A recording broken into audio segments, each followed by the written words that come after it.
Emilio, the Honey Badger Urrutia! Yo, yo, yo, ladies and gentlemen, welcome to the Honey Badger Hour.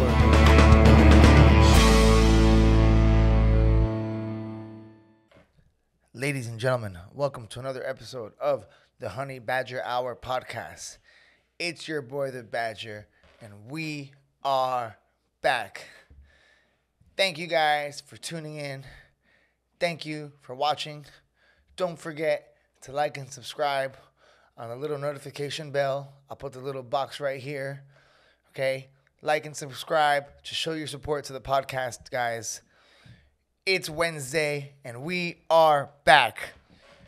UFC 298 is in the wind. Oh, my God. Your boy has been eating humble pie all week. I think we were way off on our predictions. Oh, man. Ladies and gentlemen, there is a new featherweight champ, and his name is Ilia Topuria. Hot diggity dog. Ladies and gentlemen, was I wrong? Hey, guys, listen. No shame in my game. I always tell you, hey, look, when I color commentate or whatever, when it comes to my teammates and my friends, I'm always going to be a little bit blind on the situation. We had a crazy main event for UFC 298, okay? Bro, Ilia Topuria did everything he said he was going to do to the T. We were talking in the last podcast about, I don't know where all this confidence comes from, but this guy, hey, my hat's off to him, bro. He went out there, he did the job, he dethroned the reigning defending king, Alexander Volkanovski. Ilia Topuria takes out Alex Volkanovski with a round 2 overhand right and puts my man to sleep. It was a bad one, unfortunately. Listen, when you're on the top of the heap for a long time, you know, the highest highs and the lowest lows. You're the champ, you're the man, you're the defending reigning king. Everybody wants to be by your side. Everybody wants a picture with you. And everybody wants what you got. Everybody wants your title. There's young, hungry lions in the chamber looking to get at it. Volkanovski gave Ilia Topuria a shot. Man, and you know what's crazy is he kind of gave him a shot ahead of a lot of guys. And Ilia Topuria capitalized, took advantage. And now it's kind of like, man, was he a bad matchup? What are we thinking, right? Like, was Ilia Topuria a bad matchup for the Volk? Or did he just get caught and then in 9 times out of 10, is that result different in that fight? To be fair, listen, Ilia Topuria is as good as he thinks, as everybody says he was. He was as good as hyped up to be. He did a great job, man. He walked Volk down in round 1. Did a great job, like, keeping his composure. Like, he lost the whole round, and he was losing the whole fight, but he was keeping his composure. You know, he was looking for his spot. He was looking for his moments. And when he found it, oh, my God, did he capitalize. The big question is now, what is next for Ilia Topuria? You win the world title. You're the undisputed UFC champion, 27 years old. You did it just like Conor McGregor. Same record, same age. He's got the same tattoo. And now they're saying, what's next for Ilia Topuria? Do you guys see any clear featherweight contenders in the UFC division right now for Ilia Topuria? Let's say Volkanovski cannot take an immediate rematch, right? Let's say that's out of the picture. There is no Alex Volkanovski for an immediate rematch. What is next for Ilia Topuria? Who do you guys think does a good job of showing that they're ready for a title shot? You got Brian Ortega coming up against Yair Rodriguez. That's going to be a great fight. I'm super excited to see that. That would actually be a good fight to see who fights Ilia Topuria next. I just don't know if those guys are very deserving. I mean, both their last fights, bar the injury from, I think Brian Ortega got injured in the first fight against Yair Rodriguez. But bar the injury, like, what, do they really do anything to deserve a title shot? Arden Allen would have been a good one, but he lost to Masvidal. Ilia said this in the press conference, which is very true. Masvidal was like, yo, man, he said that for Masvidal or whatever. He said, hey, man, this guy has got, like, all decisions in the UFC. His last fight was a split decision. So that's a good matchup for Ilia Topuria. I think Ilia Topuria wins that fight. It's a little bit cleaner. If he can stand up, we'll see if he can keep that pressure and that cardio, you know. Because we've never seen Mavzor, I can't even say this guy's name. We've never seen him fight 5 rounds, right? So, man, the featherweight division is kind of wide open right now. I know a few guys are going to be coming out. They're going to be chomping at the bit.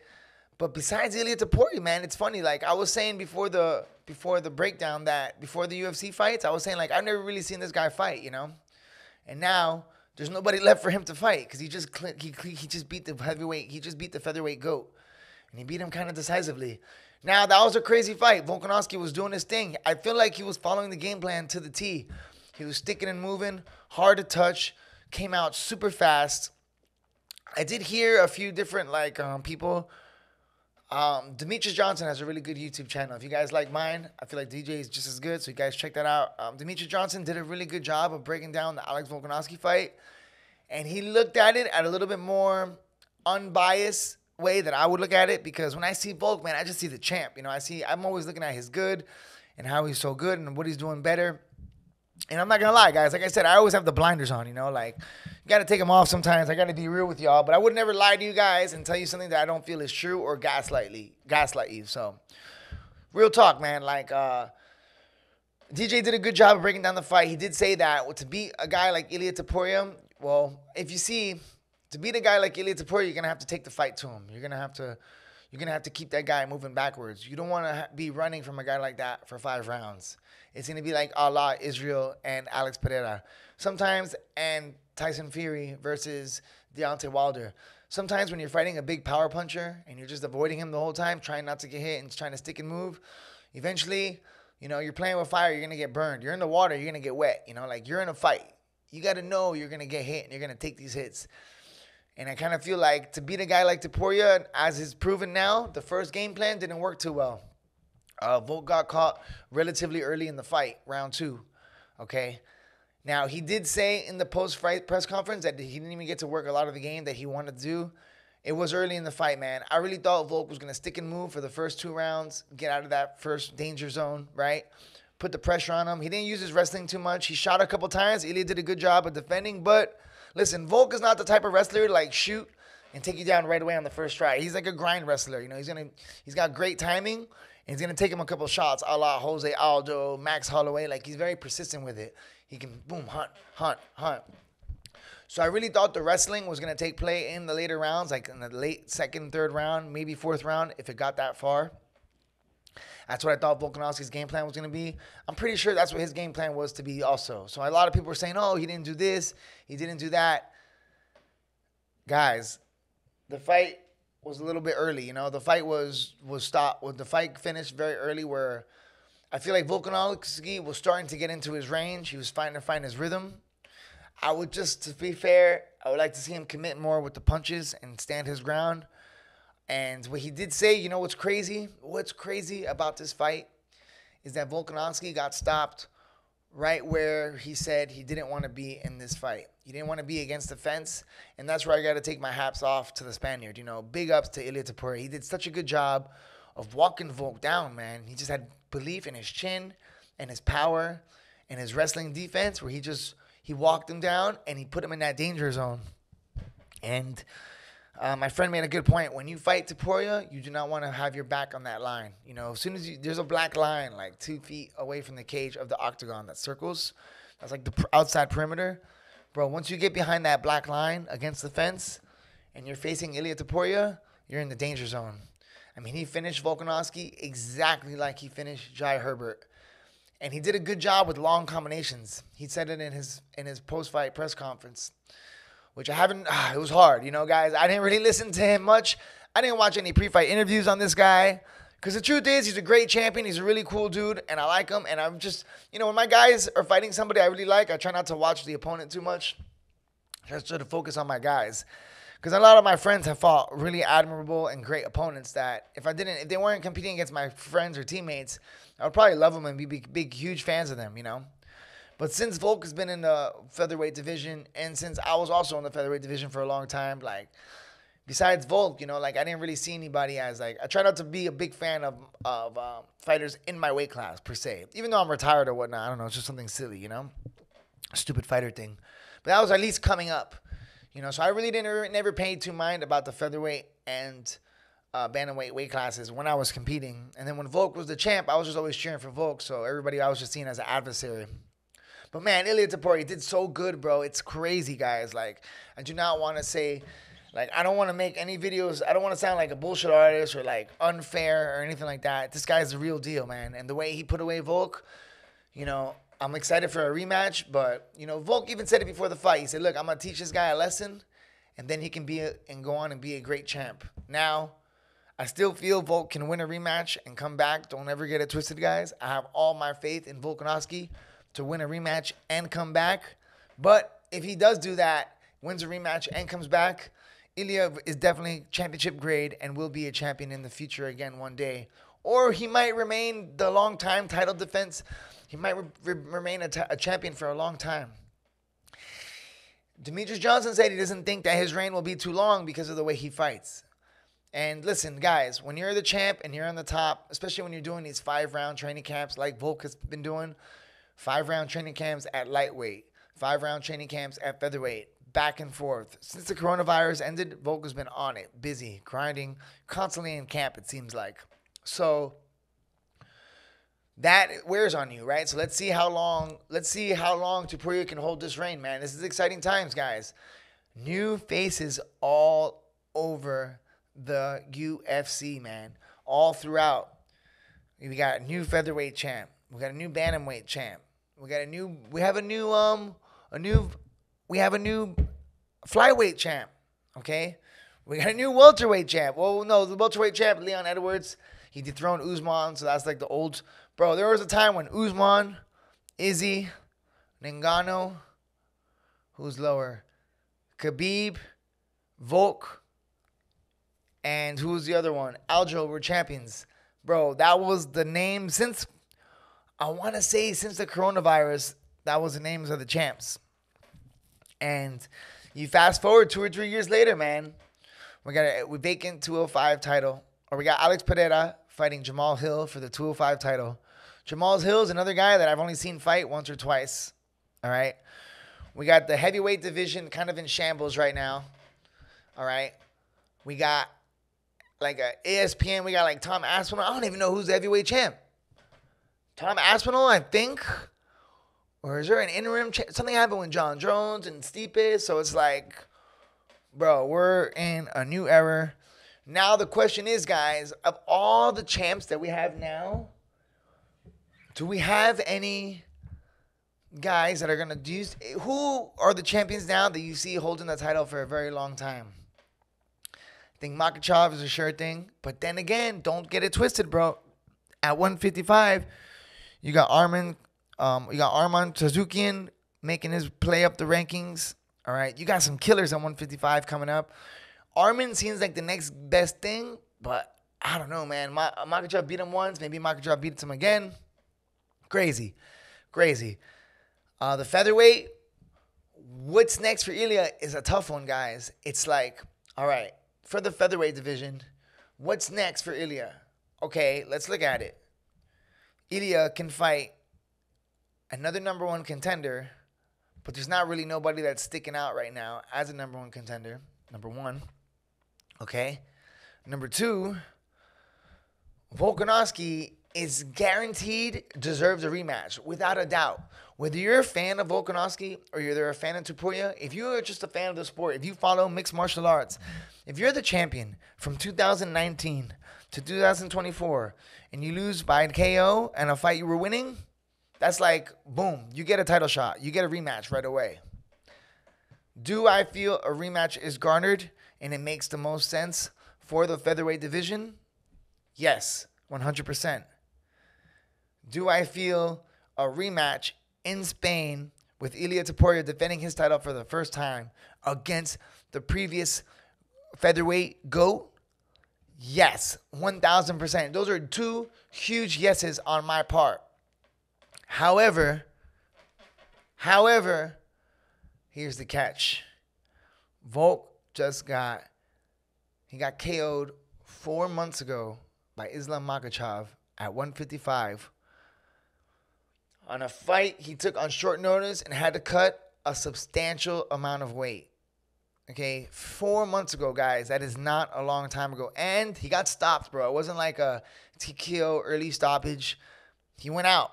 You know, his eyes got shut off for a second. It wasn't long, but he got shut off, okay?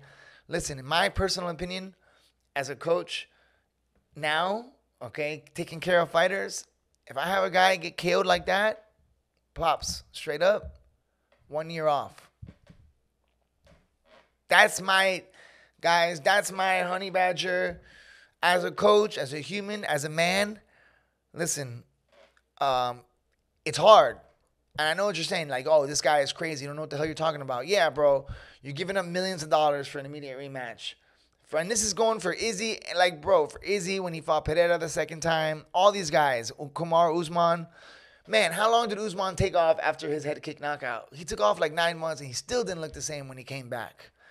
Now, after he fought Leon Edwards, he looked great when he fought Khamzat on short notice. Okay, guys? So you got to, like, take a look at these things, all right? So from the Makhachev fight, if I was Volk's team or coach, I would have wanted him to take a year off there. Boom. Now, I know he already... What's crazy about that fight is that he took that lightweight fight already having a contender and a fight scheduled, and he still took that lightweight fight. He took the lightweight fight saying no matter what happens, he's still going to defend his throne at featherweight. I don't know if that was a great idea now, guys. Of course, I'm playing Monday morning quarterback, right? But, man, if you get stopped by Makhachev, then you got to put the, you know, like, I guess looking back now, I would have liked to see him just put the title on hold, have Topuria fight for an interim title against somebody else, and then you build up a huge fight with the champ coming back. But after like 9 months, man, a year, 4 months after getting knocked out, that means you took a month off from training, okay? And then you go to a 3-month training camp where you're going to get hit a lot. You're going to take a lot of damage. And then you're going to do another substantial weight cut. I mean, you're talking about two huge weight cuts in 4 months. And that's not counting the weight cut in July, less than a year before, for the Yair Rodriguez fight, which is a very, very tough weight cut. I was there for that one. So, it's a tough spot for Volk, man. Now, let's double back on that, right? I was talking about all those KOs, or talking about taking a year off of KO. Now, you come back 4 months later, you do another huge camp, you do another huge weight cut, and you get stopped in round 2 with a punch now. So, it's a less hard strike. Last time, it was a shin that it took to take you out, right? It was a shin and ground and pound, and then you got stopped. Okay, boom. Now you go out, now it's a punch. Now the punches are coming lighter, but the weight cuts are just as big. Man, you gotta recover, bro. Like, I don't want to say this, guys. I really don't. But the way Volk went down, it was very concerning. I would like to see him take a year off, take his time, forget about fighting, forget about everything, man. Just go chill, man. Go to Thailand, train in Bang Tao, enjoy your life, enjoy your family, enjoy your kids.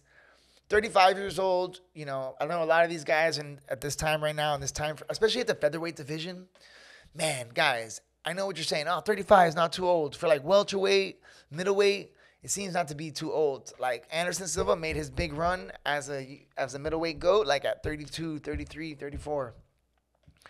Now, the lighter weight classes, for whatever reason, if you go down to boxing in history, the lighter weight classes, man, this is a young man sport. When you're under 45, this is like besides Uriah Faber, not too many guys at the high level have really competed, you know, like for title contention. Okay, 35 seems to be the cutoff. And unfortunately, old man Volk and the great costume and the commercial, like, man, what a rough one, guys. It would have been great to see Volk get the job done. I feel like, listen, I know this is like obviously hindsight 2020, but hindsight, Monday morning quarterback. If Volk didn't have that Makhachev stoppage, I feel like he would have been a little bit fresher for this fight coming up. And I think what Topuria proved is that he's an admirable opponent. He's a worthy opponent. He's going to be a tough opponent, and Volk can definitely beat him 100%. I have no doubt. He was faster. He proved it in first round. If he can do that the whole fight, you know, he has the skills to win this fight. but you need to be healthy. You need to be 100%. And what I mean by healthy is your chin needs to be intact. You need to be able to take a punch. And to fight Topuria, to be fair, this next fight now, you got to take it like how Izzy fought Pereira. No space. In the rematch, what I recommend for Topuria, what I recommend for Volkanovski, is you take the fight to him. You got to go no space, nose to nose the whole time in his grill, putting pressure, putting him backwards. Ilia did a great job in the fight one, pushing Volk backwards. So, to top it off, guys, I don't want to ramble too much, man. Like I said, I was really sad. Big ups to Volkanovski. Big ups to Ilia Topuria, the new champ. Great champion, bro. Like, man, like after he won, I started doing my research on the guy. Super likable guy. Family man. He's a Spaniard with the Georgian past. Got a lot of people behind him, a lot of love. So, nothing but love and admiration for these guys. One of the best in the world. And if you can get through the rematch with Volkanovski, we're talking at a possibility of a champ that could be champ for a long time. He takes a lot of damage. He doesn't, he does get hit a lot, but the guy is tough as nails. So, big ups to Ilia Topuria, guys. Straight up. I'm not biased. I'm not going to act like, oh, he got caught. Hey, he did his job. He did exactly what he was going to do. Like, word for word. He was cool, calm. I thought the guy was tripping. I was like, yo, he's got no idea who he's going against. But he made a good point, guys. He said when he was coming up like 5 years ago, when he was like 19 years old, Volkanovski was already the champion. So he said he's been preparing for Volkanovski his whole life. Where Volkanovski maybe he's been preparing. So, man, it just goes to show, guys, it is hard work. You got to respect these guys when they make it to the top and they can hold it for so long, because you have so many guys gunning after Volkanovski. And, man, big ups to Topuria. Great fight. Great main event. Thank you to everybody who came out to the Hard Rock Live. The Honey Badger Hour was out in a full effect. We had another stack night at the Hard Rock. Thank you all so much for coming out. We cannot wait for UFC 299 in Miami. We got another stack card coming up, guys. Thank you all so much for the love and support. And I will see you guys tomorrow for a breakdown of the rest of 298 card. Ladies and gentlemen, don't forget to like and subscribe. Hold on. Before we close the show, closing stories for Volkanovski and Topuria. My last final statement. What do I feel is next? What I would like to see for Alex Volkanovski is you take a year off. You let the vision play out. And I know it sucks. I'm torn. A part of me wants to have Volkanovski take a year off, let Topuria defend his title, and come back and try to reclaim it. That's one option. Now, here's the catch with that. Or this would have been a better... I feel like this would have been a better option if he just got caught by submission or something. You do want to fight the champion in an immediate rematch, right? You get the champion, and when he's fresh, he finally accomplished everything he's had. And then that's not a lot of times where a lot of guys get caught slipping. They start partying, they start going out. It's hard to defend your title. So it is good to put him in the fire right back to back, make him defend his title on a huge stage in Spain, put all the pressure on him now. And then you go and you take him back, you zig where you could have zagged, and you can definitely win that fight. That would be the game plan. However, he got stopped really bad and he was out. And because of that, I would say take a year off. If he didn't get stopped the way he did, I would say you take the immediate rematch, you get back to work, and you reclaim this title and become the greatest featherweight champion of all time. The first featherweight champion to lose his title and regain it back. That's where real greatness is. A la Israel Adesanya, a la Randy Couture, a la Muhammad Ali, okay? That is the best. That is the shit. When you lose your title and you come back and you gain it back and you can come back as two-time featherweight king. I'm telling you right now, guys, that is in the story. But Volkanovski has just, if I was Volkanovski, and listen, whatever he does, I'm going to respect and support it blindly. But if I was his staff and team, I would just be like, yo, take a year off, brother. It's been a grind. You made a bunch of money. Okay, work on some other things. Get your podcast going. Cooking with Volk. Expand, elevate, grow, and use the time wisely, but let the brain recover. Because, man, you only got one brain, guys. And you don't want to see a champ so good like Volkanovski turn into like, I'm trying to think of a guy. I don't know, like a a guy who gets fucking now every time he fights, it gets cracked and he goes down. You know, that's not what we want to see, guys. So, man, on another note, guys, to close it off, co-main event, Robert Whitaker. We called that one. I think I picked a couple times. I don't know. I was so back and forth on my predictions. I think I kind of nailed the Robert Whitaker. I said it with Chino. I was like, yo, I don't see a guy like Robert Whitaker losing 2 in a row. He's a world champion. I think a guy like Paula Costa, he can figure out. Man, Robert Whitaker came back in a major way. He looks so good. Picking apart Paula Costa from the outside. You know, faster, smoother, which is exactly what I thought he can do. I wouldn't have been surprised if Paula Costa finished him, but he did a great job winning. What's next for Robert Whitaker? I would like to see Robert Whitaker versus Sean Strickland. I think that's a great fight. Sean Strickland has a cult following. Robert Whitaker's of 2 former champions, both in their prime. I would love to see that fight, and I think it highly favors Robert Whitaker. But I would like to see how he does with the pressure and stand-up of Sean Strickland. Now, here's the thing. This is what's so good about being very well-rounded. I feel like if Whitaker fought Strickland, he can take him down. So I would love to see a Robert Whitaker and Strickland. I think that's a great middleweight fight, okay? And then you put Izzy and Duplessis for the rematch. Let's go! Put that on the same card. Hopefully, and then two rematches for Izzy, whoever wins that fight, right? Sean Strickland, I would like to see Izzy make it right. I don't know if that's just a style fight he doesn't want. But if I'm Izzy, I don't fight Robert Whitaker. You don't fight somebody 3 times. Well, what is it? 4 times. You usually don't fight somebody 4 times. I've already fought twice.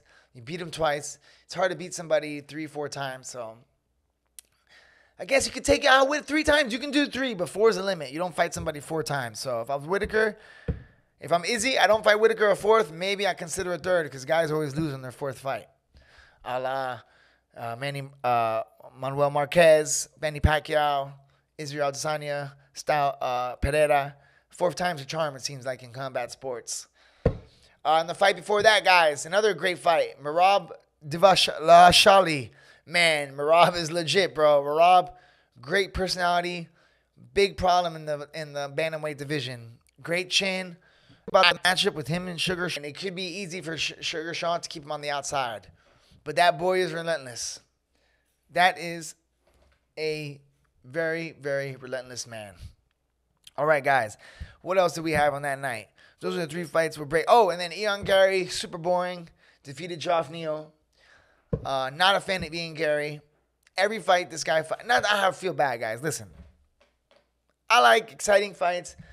Something about Ian Gary.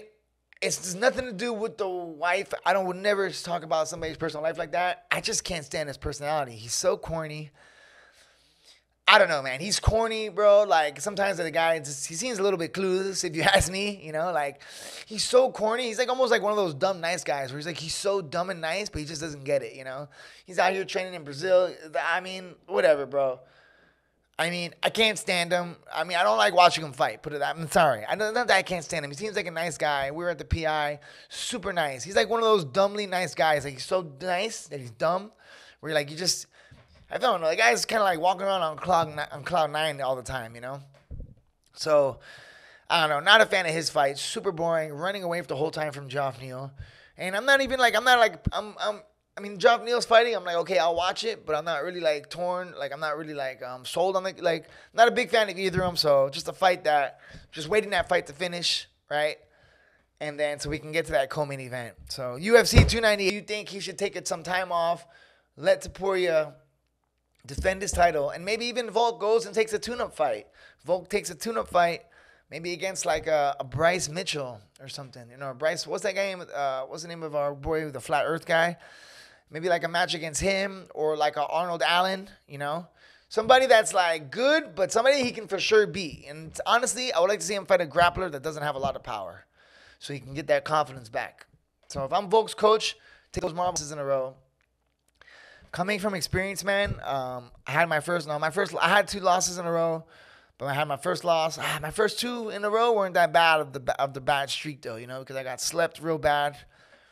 I got put to sleep with that was like more of a mental thing. And the next fight was a really hard fight, and I got TKO'd at the end, but I wasn't like lights out. So, but still, man, 2 losses kills your confidence, bro. I know this from experience. So maybe Volk get a tune-up fight. But definitely, man, what I recommend is take some time off. Enjoy the fruits of your spoils.